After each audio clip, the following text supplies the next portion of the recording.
Ayan mga kadish, nandito na po ako dito sa kubo ng mga tropa pips at sinilip ko agad si Tagpi para tignan at bigyan ko kayo ng update sa kalagayan niya. Yun, Tagpi anak, musta ka? Tinitignan mo ako na nakatulog ka kagabi. Pasensya ka na ha, kasi iniwan kita dito. Iniisip ko lang naman yung kalagayan mo para safety ka. Sa mga hindi po nakakakilala sa kanya, siya po si Tagpi, yung kapatid ni Sakura Sirengkit at ni Paika. At yun nga, yung dalawang kapatid niya na nawala na po dahil sa kagat ng asong ulol, ay binawian na rin po sila ng buhay. Natira po yan si Tagpi. May napansin po akong kakaiba sa pagkilos niya. Kaya minabuti ko na i-isolate siya dito sa kubo para i-monitor. Kahapon kasi nakitaan ko siya ng pagkabalisa, then pinakain ko, konti lang po yung kinain niya nung pauwi na sana ako. Kagabi pinag-iwan ko po siya ng pagkain mga kadis, at ito po hindi niya kinain tsaka tubig. Okay, diyan ka muna Tagpi ah.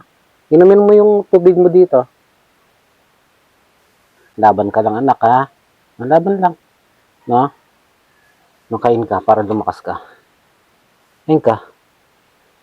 Bagong luto to mga kadiskarte. Oh, puro chicken sana yung papakain ko. Kaso, hayaan ko muna. Baka wala pang ganang kumain.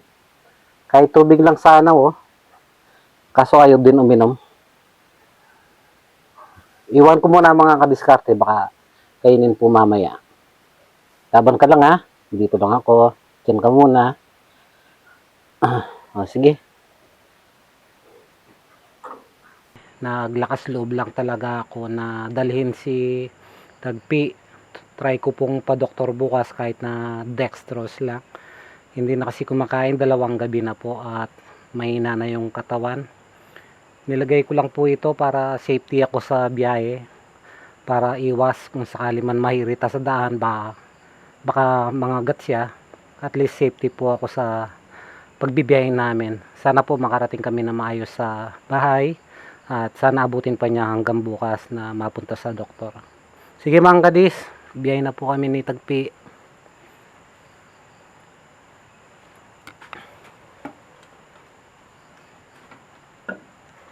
Tara na. Pasin ka pa na eh. Laban lang, laban lang. Gutom na kayo? Kain na kayo. Pasensya na ha. Na 10 oras ng pagdating. Ano dogo? Pakabusog kayo. Hindi na po ako magtatagal mga kadis. Kasama ko si Tagpi. Nandito kami sa may Kawayanan. Biyahin na po kami at para makapagpahinga na rin ng mas maaga. Bukas maaga ko pong dalhin ito sa vet para malapatan po ng tamang gamot. So yun. Pinakain ko na po yung mga tropa natin dito sa Kawayanan. Shoutout po kay Ma'am Risa Lamande, ang nagpapaabot po ng dog food para sa kanila. Ayan po, maraming salamat. God bless. Salamat po sa lahat ng nanood, sa mga solid ko pong taga-suporta, at sa nagmamahal sa mga tropa pips. God bless po. Okay ka na anak? Hindi na tayo, huwag ka malikot ha. Pasensya ka na kasi nilagyan kita ng ano sa bibig para hindi mo ko kagatin. Hiningal ako mga kadis. Ang dami ko po kasing bit-bit na karga. Huwag kang mag-away mga buddy. Wait lang ha. Diyan ka lang, ayusin ko lang yung gamit natin.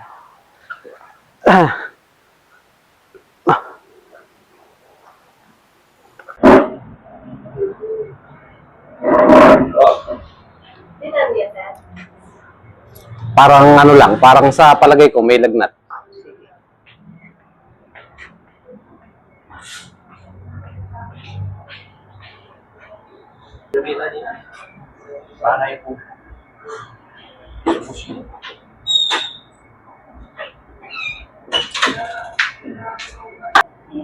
So, positive po ng parvovirus si Tokwa. So, usually nakukuha po yun sa infected na poop ng ibang dog. And kung 2 to 3 days pa lang po siya sa inyo, mataas yung chance na doon niya na nakuha sa previous area kasi 7 days po ang incubation period. So, sa parvo cases, sir, walang direct treatment. We can only do supportive treatment. And ang survival rate ng dog is always 50-50. Magdidepende po yan sa immune system ng aso natin. So, magpo-provide po tayo. Kung kaya, na i-confine po, mas maganda. Masuswero siya, doon po ipapadaan lahat ng supportive medication, antibiotic, B-complex, vitamins, immune boosters, lahat po. Pero, syempre, kung kunyari hindi kayang i-confine, magbibigay pa rin po ako ng oral medication. Like, yun pa rin po, antibiotic, booster, immune booster, in oral form nga lang. Pero right now, sir, kung kaya talaga na... Mga ilang days po ba na ang kailangan para manatili dito? So, initial observation period po for dogs is around 2 to 3 days. Depende po, no? May iba kasi kahit after 3 days matamlay pa, humahaba yung pagstay niya, yung confinement. Tsaka lang siya aalis pag hindi na nagsusuka, hindi na nagtatae, and nag-start ng kumain. Okay. Bali, 1, 2. Opo, yung, Kasama na lahat doon. pati yung mga- confinement niya, sir, nasa 1-2 per day. Included na yung gamot, boarding fee, professional fee, lahat po. Kahit mga 2 days lang sana po.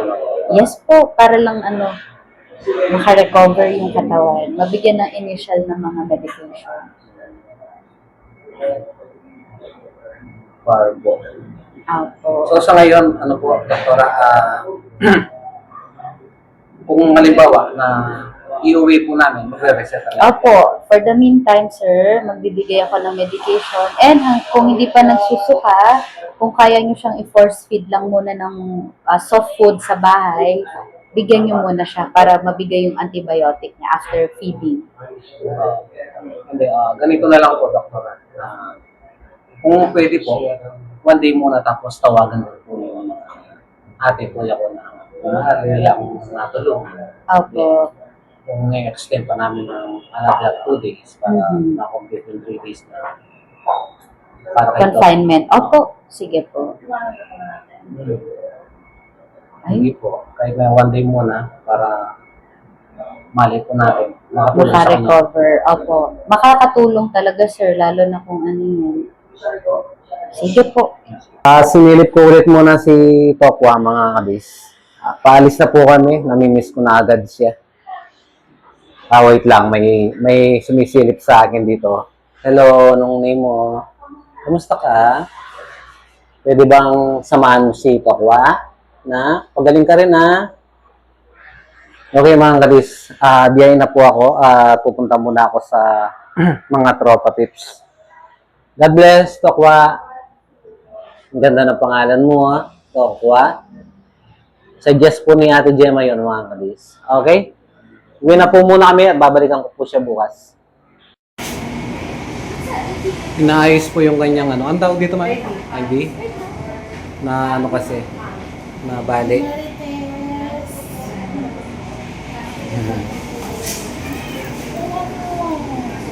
Doktora, ano? Tanungin ko lang po ang mga brand ko ng mga yung binibigyan Ay, na. ito po yung Coforta, yung B-complex niya. Tapos itong Amylite, yung electrolytes. Tapos, wait, iba na. Ito po yung sa Marbosil, antibiotic. Nabigay na initially. Yung sa vomiting. Serinia. Okay po. 4 po na klase ng gamot yung binibigay sa kanila. Thank you. Ano, extend pa namin sana sa yung, di ba sabi mo, doktora, at least mga 3 days? Opo, opo. And then, kailangan pa bang mag-deposit? Hindi. Sa pag-uwi niya na po nun, kung sakali. Sige po. Gali, gawin na muna po Ano ng naman 3 yun, sir? days. Sige po. Pwedeng yung final bill niya is sa pag-uwi niya na lang po. Okay. Tokwa, ano nga? lang po kami mamelo para sa food. Opo, sa chicken niya, no? Sana may chance po na doktora. Mukha naman, sir. Hopefully, tuloy-tuloy na walang tae and suka. Sad pa lang siya, pero 7 days yung ano niya, yung parang tawag doon. incubation period okay. for virus. Yeah, pero Okay. Tal. Okay. Pwede siyang kargahin, hindi na. Ano po? Pwedeng kargahin. May ibang dog po kayo sa bahay? Meron po. Bawal. po. Po.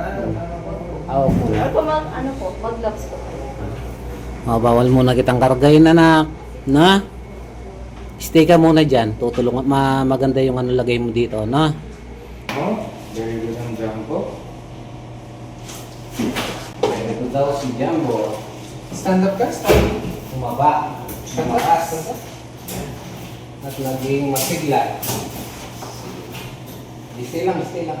Sandali lang yan. Ito, higayan mo mga ba?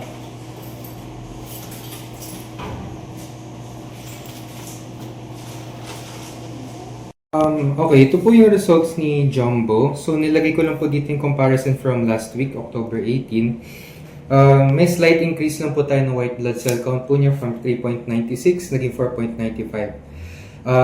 Mabagal pero pataas naman po siya. Sa red blood cell values po natin, within normal range pa naman po. Hemoglobin, okay po siya. Nag-normal na po yung hemoglobin po natin before 115, ngayon 122. Hematocrit po natin, 41.5. Before, ngayon 42.5, normal pa rin naman po. Pero yung platelet natin, bumaba pa rin po siya. So, kukontinue pa rin po natin yung mga supplements natin for platelet. Ngayon po, dun po sa prescription po niya, katulad ng nabanggit ko po earlier, mag-a-add po tayo ng mga antibiotics pa po sa kanya. So, aside from doxycycline, may dalawang antibiotic po tayo dadagdag po sa kanya. Sa doxycycline, same pa rin naman po na 2 tablets po orally. Once a day po siya for 7 days po ulit. Number 2 and number 3, ito po yung dalawang antibiotic na dadagdag po natin sa kanya for 7 days lang din to. So for number 2, metronidazole po, magbibigay po tayo ng 1/2 tablet orally. Twice a day po yan for 7 days. Number 3, clindamycin po. So yung sa clindamycin po kasi capsule lang po kasi available dyan. So hindi natin siya mahahati. Kaya yung gagawin po natin, i-dissolve po natin yung 3 capsule with 10 ml distilled water. And then from the solution, kukuha po tayo ng 4.7 ml orally. Twice a day po yan for 7 days. Ibibigay po kay Jumbo. Then the rest po, same pa rin po yung supplements po niya. Tuloy pa rin po natin yung Sangobion Iron. 2 capsule orally, once a day po for 7 days. Yung immune supplement po natin, yung Black Armor po, no? Ibibigay po, kung meron po, tuloy po natin yun. Tawa-tawa capsule, same pa rin naman po. Meron pa po tayo nito sa bahay po. Last na po yung ngayon daw. Yung kahapon or Ngayon po. ngayon po. Sige po, tuloy pa rin po natin yun, ma'am, no? Tapos, yung liver at kidney supplement po natin ng LIV52 and Nephrotec po, itutuloy pa rin po natin yun. And then, may bibigay pa po ako na makakatulong po para mag-boost dito sa white blood cell count po niya since matagal po talaga na umangat. Ito pong number 9, which is yung Filgrastim po. Ito po, mabibili din po ito sa pantao na pharmacy po. Okay, so injectable na medication po ito. Baka everyday po tayo talaga pupunta dito para magpa-inject, pero wala pong bayad po yun. Basta dalhin lang po natin itong gamot po na ito. May ganun po ba daw? Opo. Wala po ba siyang ibang gamitin daw na injection? Ito po, para makatulong na po, lahat na po ibibigay na po natin sa kanya para Kasi daw yung oras na... Yung pamasahe po namin. yun lang po. Pero yun po, if ever naman po nasa sa inyo, mas maganda lang po talaga na since isasabay na natin itong 3 antibiotic, dagdagan na po natin itong Filgrastim po. So, yun lang naman po. Nasa sa inyo naman po kung gusto po natin ituloy. Same pa rin naman yung notes po. Isolate na muna pa natin siya. Pero maganda naman po improvement kay Jumbo. Mas malaman po siya ngayon, no? Mas masigla na rin po. Napansin ko rin po na lumiliit nga rin po talaga yung mga bukol po niya. Pero, of course, hindi po yan totally mawawala without yung chemotherapy. Ngayon po, yung sa question po natin kanina na baka po bumababa lalo dahil sa antibiotic. Hindi po dahil sa antibiotic po yun. So, kailangan po talaga natin yung antibiotic para ma-address po yung white blood cells po niya. Kasi kung nagbigay po tayo, nag-proceed tayo sa chemotherapy na mababa pa po yung white blood cell count, ang gagawin po kasi ng chemotherapy, papahinayin niya po kasi yung immune system. So, mas lalong bababa po yan, delikado po yan kapag nag-proceed po tayo dyan sa chemotherapy na hindi po at least tumataas po itong white blood cell count po niya. So, yun pa rin po talagang goal po natin for Jumbo. Okay po. Dok, yung injectable, need po ba talaga as in? O, Kasi po, Dok, may mas malapit po ba na, if ever naman po ma'am, pwede po tayong, kung may malapit na, sila yung mag-injection kay kontakin na lang kami para malaman kung gaano karami ibibigay kay. Meron na po dun sa may kanto pero di ko lang po alam kung papayag sila. Ipakita lang natin tong reseta, tapos tawagan nyo na lang po kami sir para namin kayo. May bayad din po dun. May Sana po hindi na po sila kayo i-charge. Kung sa amin po, hindi na po naman kayo i-charge kapag magpapatusok. kaya nga po Kasi- kami pumasakay sa tricycle. Sige po. Pero yun lang naman, kasi ito, nasa sa inyo po yan, dadalhin nyo po yan, lagi kapag magpapa-injection po. Kaya, Everyday po yun, no? opo. Ah, So, for 5 days po siya. 5 days lang. Opo. So, once a day po yan for 5 days po. Sige po. Ayun lang naman po. Okay, thank you, Doc. Masakay ka na doon. Bali, tawa-tawa muna yung binili namin sa loob, mga kadis. Yung ibang gamot na dinagdag ni Doc, sa labas na lang po kukunin. At yung binayad po namin ngayong pagbalik ni Kuya Jumbo, pang-apat na mami.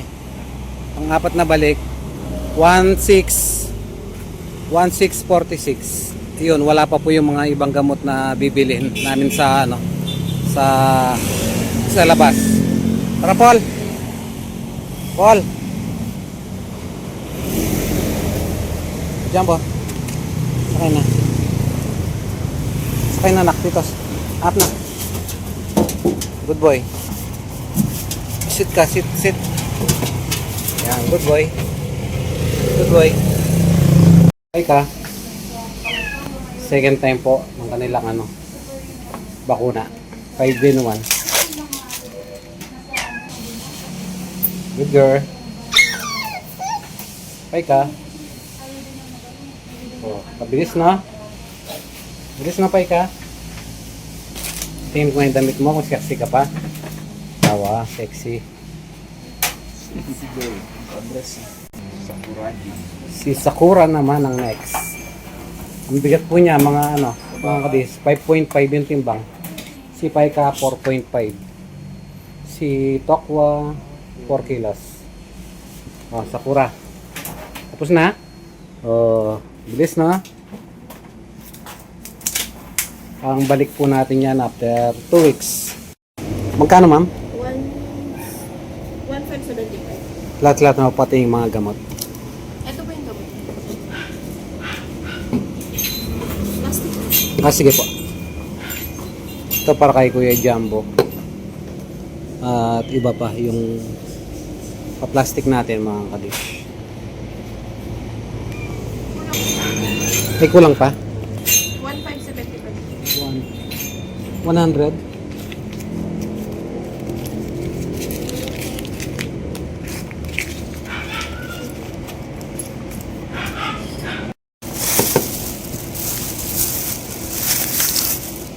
Thank you.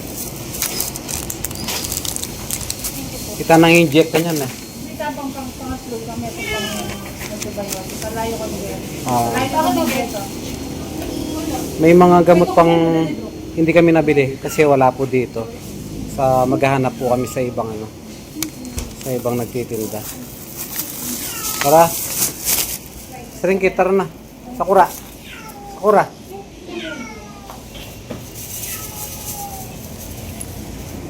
Bye ka. Ay, kasi hindi na naman dito. Ay, gano'n. Bye ka. Dito ka lang.